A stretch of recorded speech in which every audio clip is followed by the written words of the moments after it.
किशोरी जी बैठी है मथनी पकड़ करके, और जैसे ही धीमे धीमे मथनो शुरू कियो, सबरी बलैया, अरे मैया कैसी सुंदर लग रही है नेक्सी सी लाली हमारी, कितनी सुंदर लग रही है। अब ठाकुर जी को जैसे पतो चली कि किशोरी जी मक्खन निकाल रही हैं, दही मथ रही हैं, इतने में कहा भयो ठाकुर जी दौड़े। लेकिन तभी श्री राम बोले, लाला तू या भेष में जावे गो तो बरसाने में घुसन कौन देगो। सबरे ग्वाल बाल बोले, लाला ऐसे मत जाइयो, बहुत पिटाई होगी नहीं तो। ठाकुर जी बोले, रुक जाओ, कुछ तो करना पड़ेगा। बोले, कहा करूं। छोटी सी गोपी बनकर के, किशोरी जी बनकर के पहुंच गए, और छोटी सी लाली जैसी आई तो कोई ने रोके भी नहीं, और इतने बड़े बड़े लोग हैं भीतर थे। अरे नेक इसको हटाओ, मेरी सखी दही निकाली में देखने जाऊंगी। अरे अरे लाली तू आगे आजा, तू आगे। सब लाली समझ के आगे आगे करते चले गए। ठाकुर जी पहुंच गए बिल्कुल जहां किशोरी जी मथ रही हैं, और चुपचाप वहां जाके खड़े है गए। अगल बगल वाली गोपी के, अरे कौन की है। ठाकुर जी के, तो क्या करना है, कोई क्यों हूं मैं। अरे बड़ी चपड़ चपड़ बोले, हाँ तो अपने छुरा करा दियो ब्याह मोते। जैसे ही किशोरी जी ने अपने छोटे छोटे हाथन से मक्खन निकाल करके एक पात्र में भरना शुरू कियो, ठाकुर जी के तो मुंह में पानी आ गयो। इतने में सब सखी बधाई देने लगी, अरे कीर्ति मैया बधाई हो, लाली ने पहली बार माखन निकारो है। कुल देवी को भोग लगावे की बात आई, सब बोली, लाली तेरे पूरे लत्तान पे दही छिड़क गयो है, अब तो एक काम कर, ये मक्खन लेके जाएंगे, कुल देवी को भोग लगाएंगे, पहली बार निकास होते हैं, तू जाए करके दूसरे लत्ता पहने आ। किशोरी जी दूसरे लत्ता, दूसरे वस्त्र पहनने गई। सब सखियां भी किशोरी जी को तैयार करने गई। छोटी सी किशोरी जी चली गई, नेक्सी सी एक सखी रह गई भीतर। ठाकुर जी, गोपी बोली, अरे तू ना जावेगी लत्ता बदलवे। ठाकुर जी बोले, अरे आजकल माखन चोर बहुत डोल रहे हैं ब्रज में, मैं यहाँ की रक्षा करूंगी, तुम सब जाओ। कैसे यहाँ के मन में आई कि रक्षा करेगी यहाँ की। अच्छा ठीक है, तू रक्षा कर, हम जा रही हूँ। बीच रास्ता में ठाकुर जी ने सोची, नेक सो मक्खन निकरो है, और मां सबरे वो मुस्टंडा खड़े होंगे खावे को, मधुमंगल सीधामा सबरे खड़े होंगे, मक्खन लेके आ रहे हो लाला, और ये नेक सो तो है, सबन को बांटना पड़ेगा।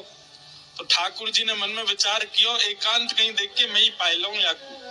तभी एक वृक्ष के नीचे ठाकुर जी बैठ गए, और अपना स्वरूप भी नहीं बदला है, इतने उत्सुक हैं पाने के लिए। किशोरी जी के हाथ का स्पर्श है, किशोरी जी के श्रम से प्रकट हुआ है, ये तो मुझको पानो मेरे का जो प्रसाद है। और एक वृक्ष के नीचे बैठ करके जैसे ही मक्खन ठाकुर जी ने अधरसों लगायो, और मक्खनन को तो स्वाद आवे, लेकिन किशोरी जी के हाथ से निकसो मक्खन जैसे ही ठाकुर जी के अधर पर गयो, अधर पर जाते ठाकुर जी तो बेसुध होके मूर्छित होके गिर पड़े वहीं पर। आहा, ऐसा स्वाद आ रहा है, ऐसा रस आ रहा है, किशोरी जी के हाथ से निकलो है। कीर्ति मैया बोली, अरे गोपियों जाओ, जाए करके ले आओ। अरे मैया वहां पे एक छोटी सी सखी खड़ी है, वह रक्षा में मक्खन की, वही तो कह दे वो ले आवेगी। अरे गोपियों जाओ, वह सखी तो कौन मक्खन लेके आवेगी, छोटी सी लाली है। माँ गए तो ना तो लाली है ना मक्खन है, सब चलोगो। अरे महाराज दौड़ी दौड़ी आई, अरे मैया काबे हो। बोले मक्खन तो मां मिलो ही नहीं है, और वो सखी भी ना है, वो गोपी ना है, छोटी सी, कहाँ चली गई। इतने में ललता विशाखा आदि सब छोटी छोटी आ गई। बोले अरे या पूरे बरसाने में हम 8 के अलावा कोई को अनुमति नहीं है वृषभानु भवन में जाके किशोरी जी के पास खड़े होगी। 9वीं सखी कौन सी आई, तू गई। बोले ना मैं तो नहीं, तो तू ही थी। बोले मैं भी नहीं। सब आपस में बोले हम तो नहीं। तभी विशाखा जी को दिमाग घूमो, बोले मक्खन निकसो, वो भी पहली बार, और तभी एक नई सखी को आगमन भयो, और वो रक्षा की भावना कह के गई, और जब लौट के आके देखो तो ना सखी मिली ना मक्खन। कहीं ऐसा तो ना सखी के भेष में कोई सखा आया हो। किशोरी जी बोली, तुम पे घूम फिर के एक ही बात है, जरूर नंद नंदन पे आरोप लगाई रही होंगी। विशाखा बोली, और कोई है ही ना सके। श्री जी तुम शर्त लगाए लो, हम तो वही आया, वही लेके गया। किशोरी जी बोली, ना वो ऐसे ना है। सबरी सखी बोली, तो चलो फिर नंद भवन चले, नंदगाम चले, जाके मैं चाहता हूँ कच्चू है। बीच मार्ग में देखो एक वृक्ष के नीचे बेसुध पड़े ठाकुर जी। विशाखा बोली, एनी कोई सखी पड़ी है एक वृक्ष के नीचे। बोले भैया कोई सखी होती तो नहीं, लाज करके लेटती है, तो बेलाज सी लेटी है। पास जाए करके जैसे ही देखो मुंह पे पूरे पे मक्खन लगो है और ठाकुर जी चटकारे ले ले करके प्रेम से पा रहे हैं।